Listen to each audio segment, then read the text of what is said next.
Hi everybody, welcome back to our channel. The holidays are a time for family, friends, fun, and memories. But if you're in an interracial, intercultural, or mixed status relationship, you probably know very well that the holidays can come with a sizable helping of stress. One of the most common challenges that these types of couples face during family gatherings are microaggressions. So today we're going to talk about what they are, how to recognize them, and most importantly, how to address them when your or your loved one's family and friends get a little out of pocket. Let's start with a definition. What are microaggressions? In simple terms, they are comments or actions that subtly express a prejudiced attitude toward a member of a marginalized group. The key difference between microaggressions and more overt forms of racism or discrimination is that people committing microaggressions often don't even realize they're doing it. They might think that they're giving you a really nice compliment or doing you a favor, when in actuality, they are making an insensitive remark and perpetuating a stereotype. There are different types of microaggressions you might encounter during family visits. Micro-insults are subtle comments or behaviors that reinforce negative stereotypes. Micro-assaults are more explicit, often intentional acts of racism or discrimination. Micro-invalidations are comments or actions that dismiss or negate the feelings and experiences of marginalized groups. So how can we navigate these situations and respond in a way that is effective, respectful, and dare I say classy? Let's jump into the first one and find out.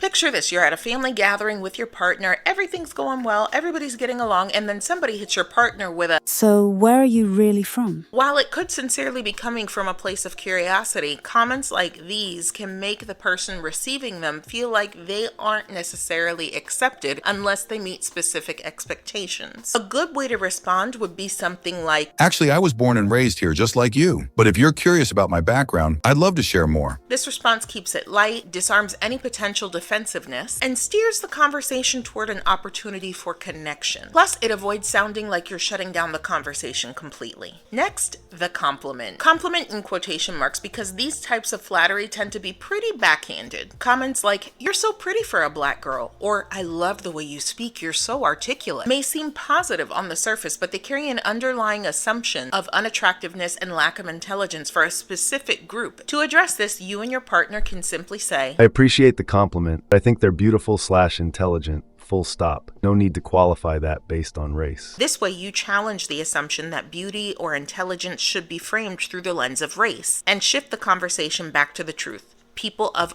all backgrounds can be beautiful and intelligent. Next up, the name game. Maybe it's me being a perfectionist, maybe it's the fact that I have 11 siblings, but I absolutely hate when people get my name wrong, spell my name wrong, call me by the wrong name even after I've let them know multiple times what my name is. It's 6 letters, Krista. But imagine how it would feel for somebody who is from a different culture and has a name that people from the United States aren't used to seeing on a regular basis. Insisting on giving someone a nickname because their real name is too hard to pronounce, or consistently messing up that person's name without attempting to get it right, "Do you want to go to war, Balaki?" are also microaggressions. It's one thing if you suggest or you like the nickname, and a complete other thing if you have let the person know time and time again what your real name is, and that is being ignored or downplayed. This sends a message that your identity is less important or harder to respect and accommodate. Respond by saying, "Actually, my name is... I know it can be tricky, but I'd really appreciate it if you called me by my full name." This is a calm, respectful way to let the person know that your name is important to you, which we shouldn't have to do to begin with, but I am not going to go down this tangent. And you do all of that without sounding confrontational.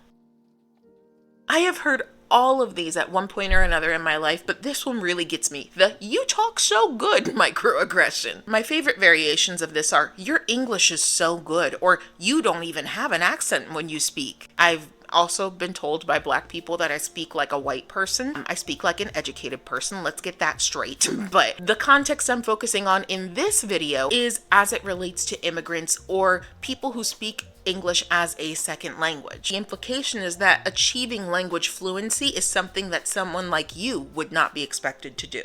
I recommend responding with, I'm honestly just speaking English the way I've learned it. We all have our accents or unique ways of expressing ourselves, even if we're native speakers. in my opinion, the response is effective because it politely corrects the misconception and educates in a way that's not confrontational. It also highlights that accents are natural and inherent in all languages. I feel like as this video is going on, I'm getting a little bit more amped because it's just bringing up all of the memories of me having experienced these things. The model minority is one that gets on my ever-loving nerves.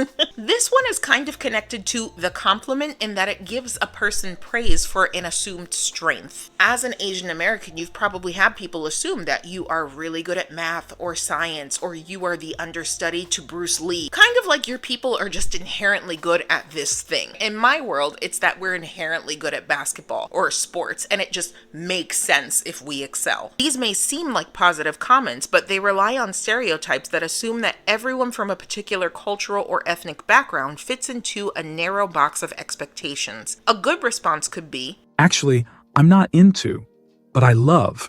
We all have our unique passions. this provides the opportunity for those around you to learn about you as an individual, not just as a representation of your race or background, etc. What encourages me is that microaggressions are typically committed by people who don't know any better, or who don't know what they are saying can be offensive or disrespectful. So they are mostly receptive when you do educate from a place of patience, kindness, and grace. This one needs no introduction. At one point or another, almost all of us have heard, "Oh, I don't see color, I just see people." The intent behind this sentiment is usually good because the speaker is attempting to promote equality. In reality, it can feel invalidating to someone who has faced racial or ethnic discrimination, especially when used to deflect your experience.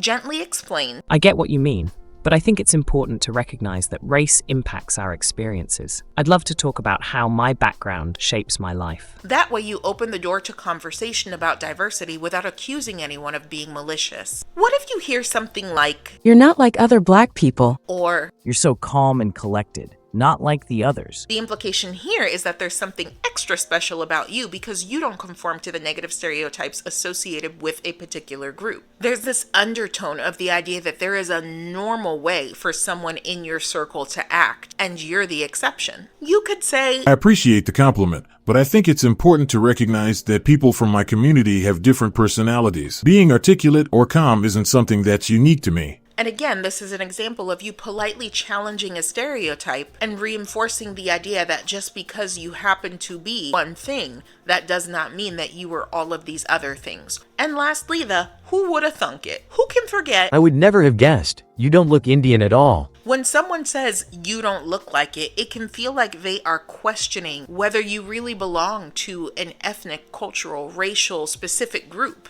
or even implying that your identity isn't authentic because you do not meet this person's stereotypical idea of what someone like you should look like. Take a moment, breathe, and say, Race is really complex and doesn't always match how someone looks. My identity is part of who I am. This could open up a healthy dialogue about the complexities of identity and how everything isn't always linked to someone's physical appearance. At the end of the day, responding to microaggressions isn't about shaming or embarrassing the commenter. What matters is that we keep civil conversation going, learn from one another, and work together to create more understanding. But what do you do when somebody is knowingly pushing your buttons or they're being outwardly hateful toward you? Join us for tomorrow's video to find out more about macroaggressions. If you found this video helpful, please share it with somebody that you feel would benefit from watching. As we always say on our channel, with God, all things are possible. I hope to see you tomorrow. Take care.